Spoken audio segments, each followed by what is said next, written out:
চারুকলায় শোভাযাত্রার ফ্যাসিবাদের মুখাকৃতিতে আগুন।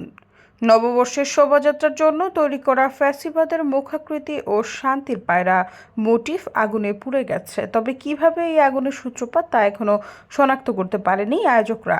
শনিবার ভোর 5টার দিকে অগ্নিকাণ্ড ঘটে। বিশ্ববিদ্যালয়ের প্রক্টর সহযোগী অধ্যাপক সাইফুদ্দিন আহমেদ বলেন, আমরা ধারণা করছি পৌনে 5টা থেকে 5টার মধ্যে আগুন লেগেছে।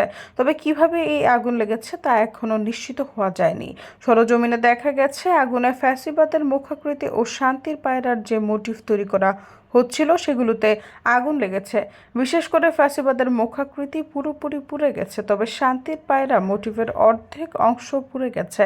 কাপড় দিয়ে ঘেরা অংশটিও একটি বড় অংশ পুড়ে ছাই হয়ে গেছে।